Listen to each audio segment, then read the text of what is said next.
Imagine por um instante a brisa suave do mar da Galileia, o som rítmico da água contra o casco do barco. Para os discípulos, aquele era um momento de alívio. Mal haviam sobrevivido a uma tempestade furiosa, uma fúria da natureza que ameaçou tragá-los para as profundezas.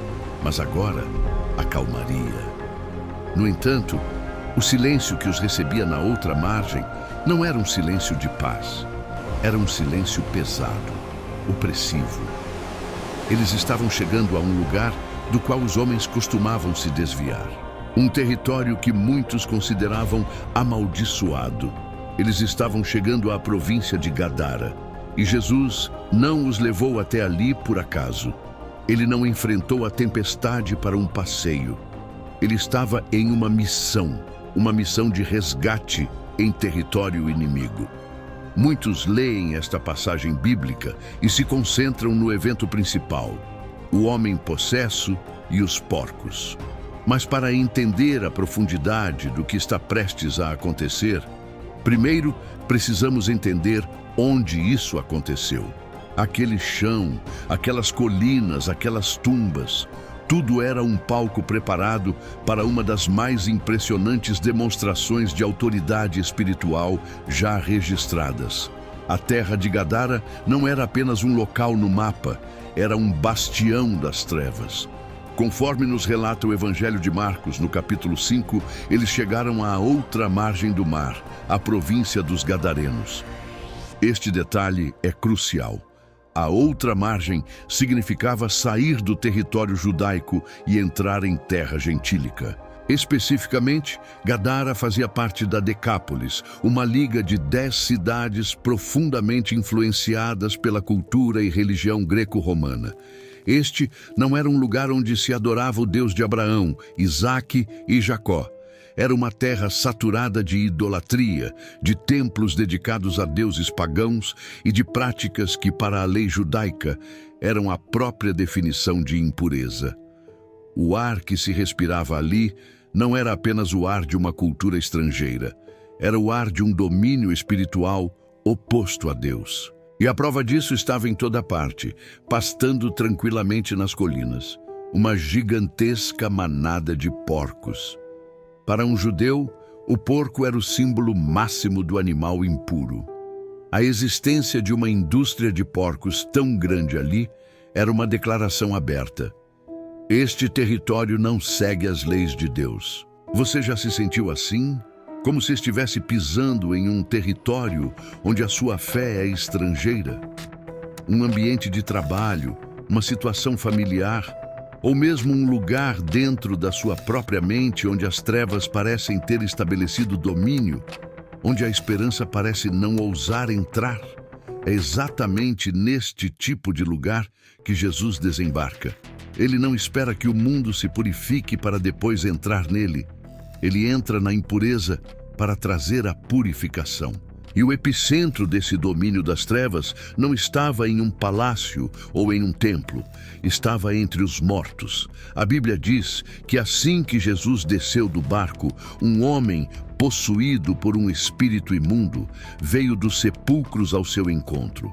Pense no simbolismo disso, os sepulcros. Para a cultura judaica, o contato com um cadáver ou uma tumba gerava uma impureza ritual profunda.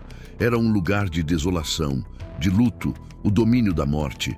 E era ali, no lugar que simbolizava a ausência de vida e a separação de Deus, que o inimigo havia estabelecido seu quartel-general na vida daquele homem. Aquele homem não estava apenas doente. Ele era um prisioneiro de guerra, forçado a viver em território inimigo, um outdoor vivo da opressão que dominava aquela terra. Ele não tinha casa, não tinha família, não tinha nome, apenas dor. Tentaram prendê-lo com correntes e grilhões, mas a força sobrenatural que o habitava despedaçava o metal como se fosse linha. Ninguém podia subjugá-lo. Ele era o terror da região. De dia e de noite, vivia entre os túmulos e nos montes, gritando e ferindo-se com pedras. Ele era a imagem da humanidade sem Deus, atormentada, isolada, sem rumo e autodestrutiva. Mas naquele dia, algo mudou. A soberania desembarcou, a luz pisou nas sombras. Aquele ataque demoníaco no mar, a tempestade, foi apenas a primeira linha de defesa desesperada do inimigo. Satanás sentiu que o rei estava invadindo seu território e tentou impedi-lo. Mas as ondas e os ventos obedeceram a Cristo, e agora o confronto seria face a face. A autoridade de Jesus não foi anunciada por trombetas ou por um exército de anjos. Foi anunciada por seus pés, tocando aquele chão amaldiçoado. E o reino das trevas sentiu o impacto. Das profundezas daquele cemitério, das sombras da morte, a escuridão se levantou para confrontar a luz. Mas a força que habitava aquele homem era diferente de tudo o que os discípulos já tinham visto.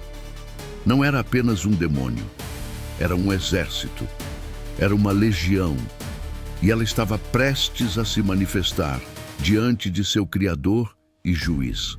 O silêncio opressivo daquela terra foi quebrado, não por um trovão, nem por um terremoto, mas por um grito de pura agonia que ecoava pelas colinas. Vindo de entre as tumbas, a figura aterrorizante daquele homem corre em direção a Jesus e seus discípulos.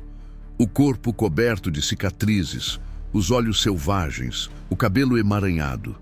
Ele era a personificação do caos, uma força da natureza que despedaçava correntes. Qualquer pessoa em sã consciência teria fugido. Os discípulos, homens de fé e coragem, certamente sentiram um calafrio percorrer a espinha. Mas Jesus não se moveu. Ele não recuou um passo sequer. O Rei do Universo permaneceu firme, como uma rocha contra a qual a tempestade estava prestes a se chocar. E então o impensável acontece. Aquela criatura de fúria e poder incontrolável, ao chegar perto de Jesus, não ataca. Ela para e ela se curva.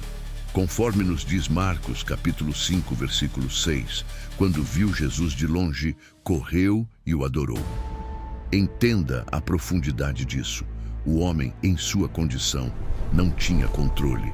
Quem se prostrou ali não foi a vontade do homem, mas o reino das trevas sendo forçado a dobrar o joelho. Era o reconhecimento compulsório da autoridade. O inferno estava se curvando diante do céu.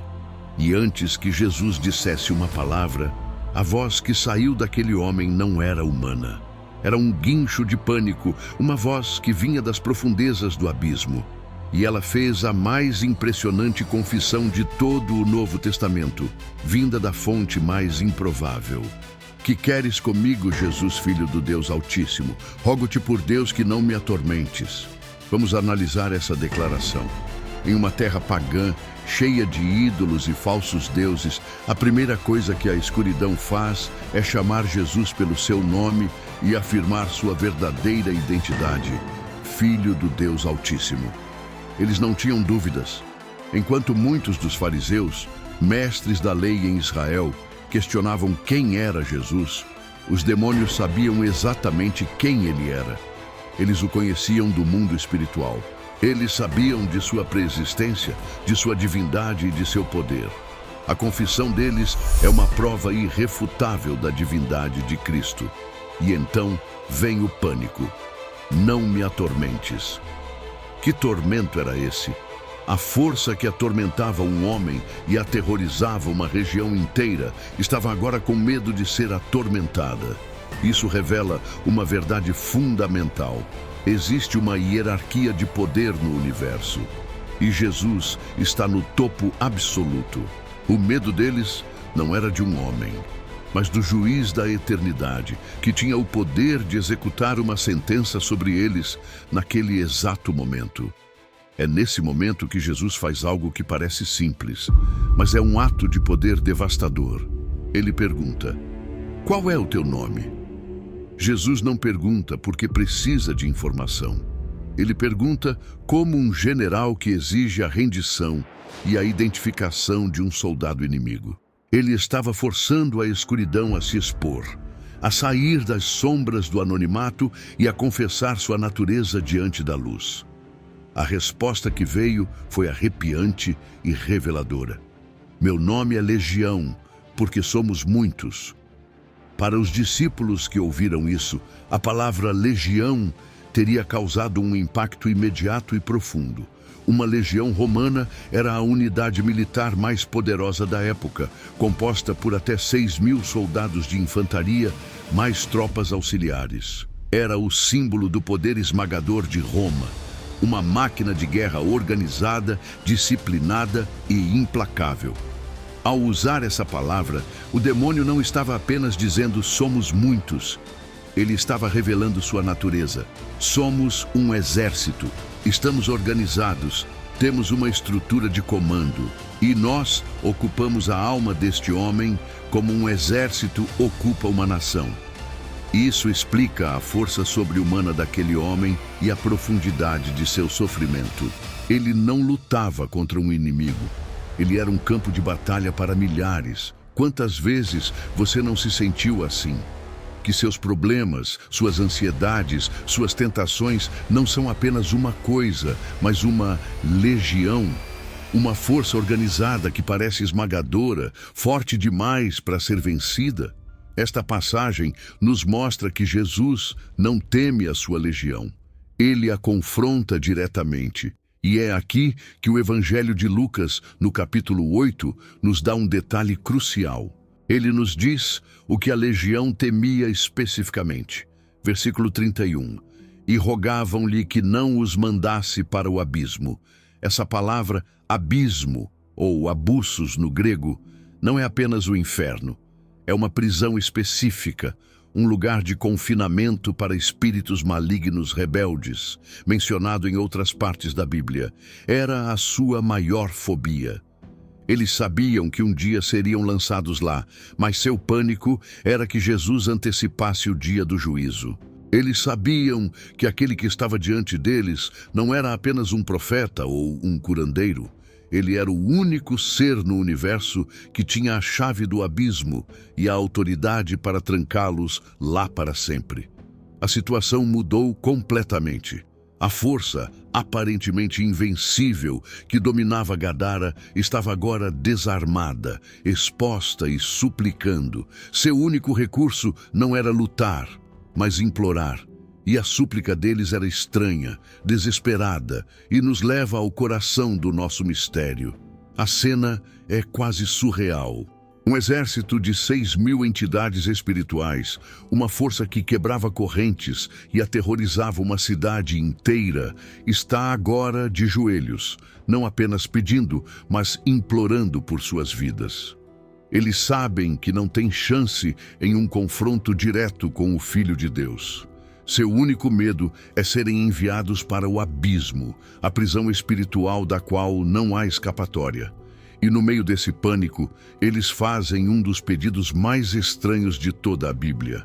Lemos em Marcos, capítulo 5, versículo 12.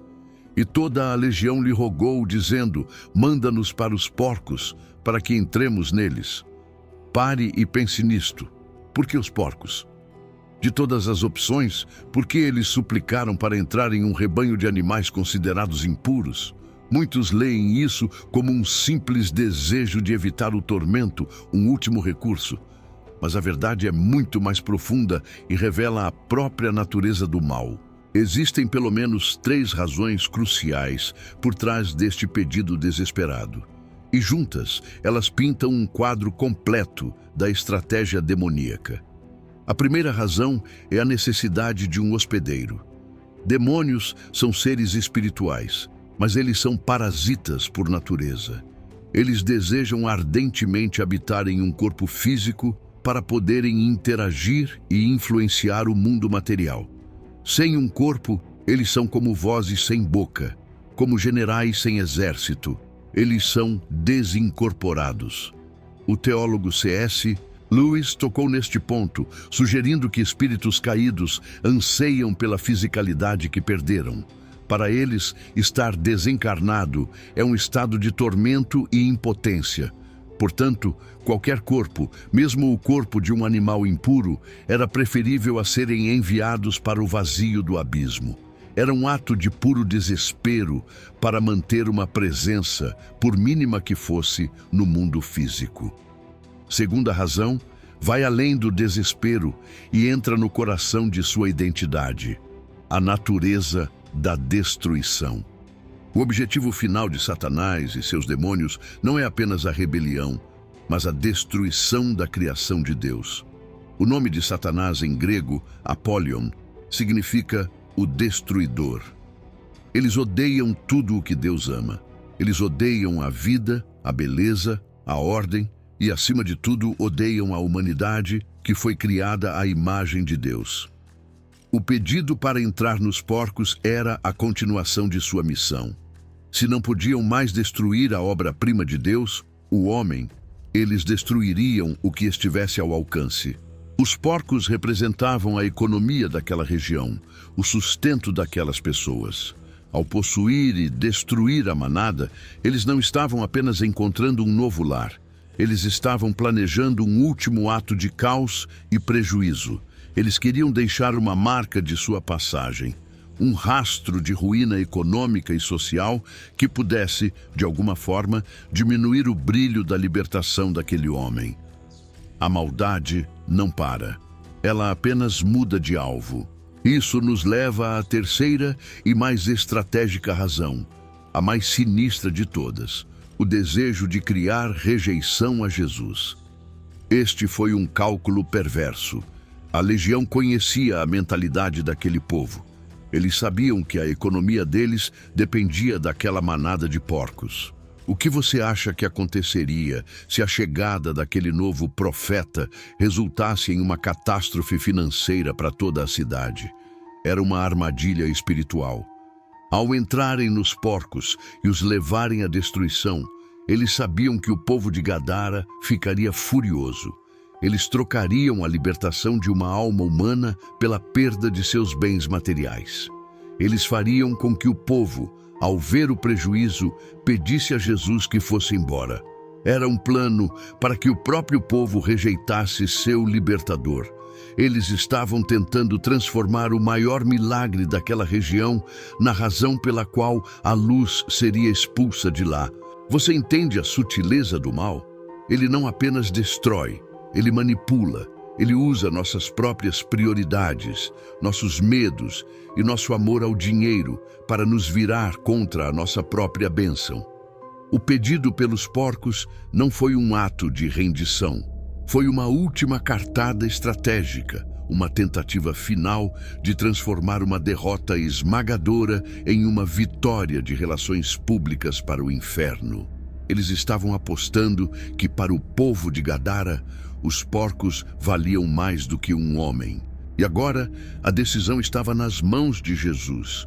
O que ele faria? Ele negociaria com o mal? Ele cairia na armadilha? A resposta de Jesus não seria a de um negociador, mas a de um soberano. A legião fez seu pedido. A armadilha estava armada.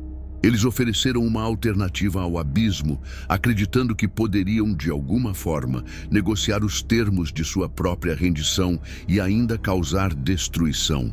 Eles esperavam uma deliberação, talvez uma hesitação. O que eles receberam foi a soberania em sua forma mais pura e assustadora.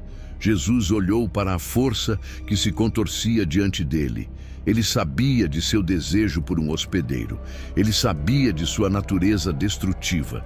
E ele sabia, acima de tudo, de seu plano sinistro para usar a economia daquela cidade para que o povo o rejeitasse. E sabendo de tudo isso, ele deu sua resposta. Não foi um discurso, não foi uma negociação. Foi uma única palavra. Uma palavra carregada com o poder que criou os mundos. Uma palavra que selou o destino daquela legião. Conforme diz o Evangelho de Marcos 5,13, e Jesus lhe o permitiu. Em outras versões, a palavra é ainda mais direta e imperativa. Ide, vá. A permissão de Jesus não foi um ato de fraqueza, mas de autoridade absoluta. Ele não estava cedendo a um pedido, ele estava emitindo uma ordem. Naquele comando, Jesus estava simultaneamente julgando os demônios e usando o plano perverso deles para revelar 3 verdades eternas. No instante em que a palavra saiu da boca de Cristo, os espíritos imundos deixaram o homem. E então, O caos explodiu na colina. Imagine a cena. O som ensurdecedor de 2.000 porcos em pânico. O chão tremendo sob o impacto de 8.000 cascos. Uma avalanche de carne e fúria descendo o despenhadeiro em direção às águas do mar da Galileia. Os homens que cuidavam da manada só podiam olhar, horrorizados e impotentes. Aquilo não era um comportamento animal normal. Era uma possessão em massa, uma loucura coletiva. A manada não parou na beira da água.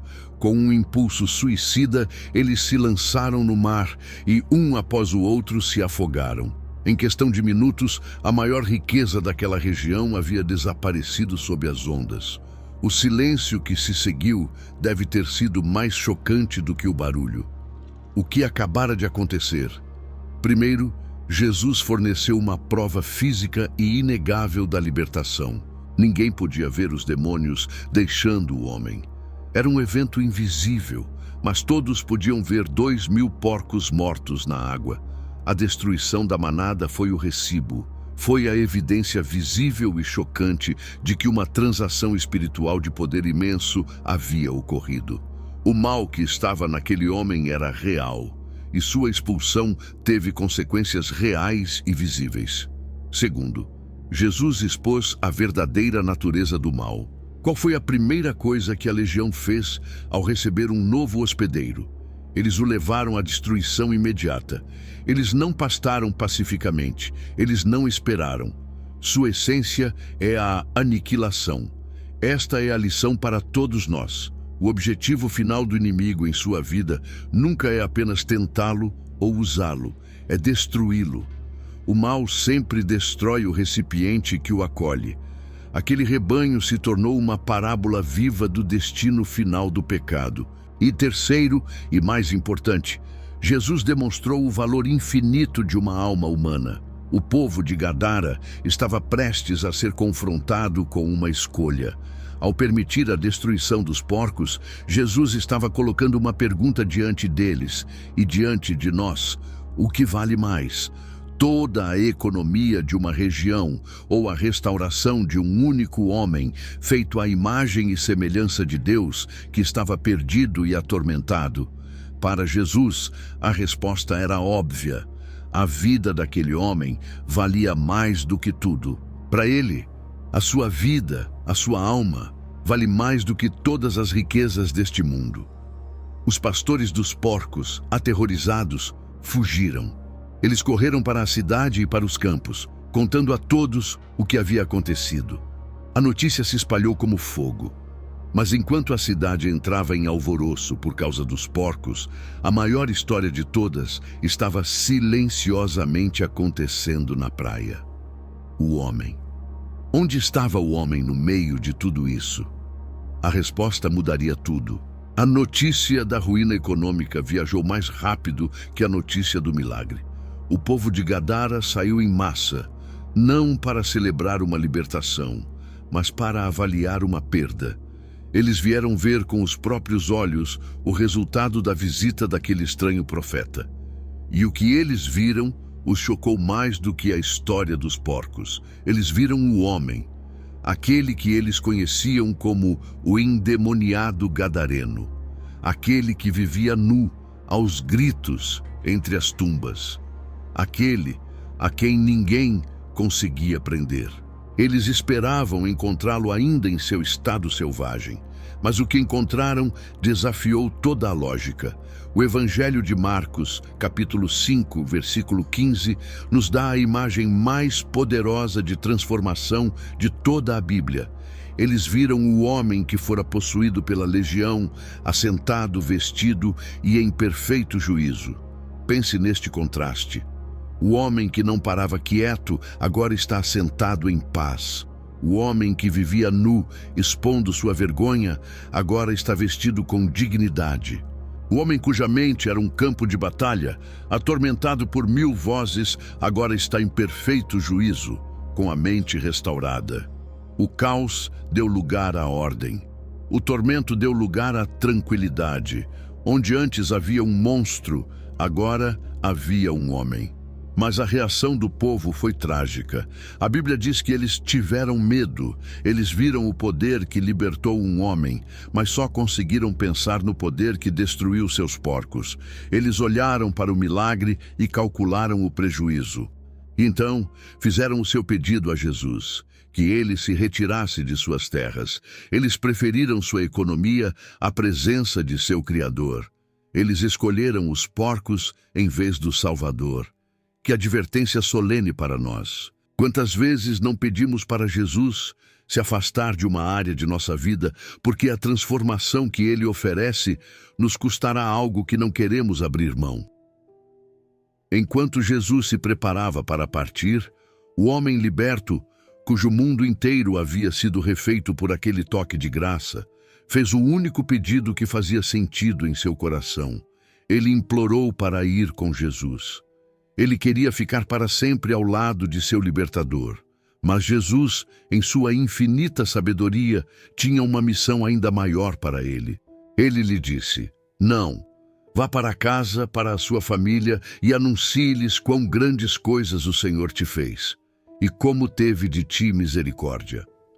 Jesus transformou o maior caso perdido daquela região em seu primeiro missionário. O homem cuja presença antes causava terror, agora levaria uma mensagem de esperança. Sua vida se tornou o sermão. Onde antes ele gritava de dor entre os mortos, agora ele proclamaria a bondade de Deus entre os vivos. Sua maior vergonha se tornou a plataforma de seu maior testemunho. E agora, a história deste homem atravessa 2000 anos e chega até você. Talvez, ao ouvir sobre ele, você tenha se identificado.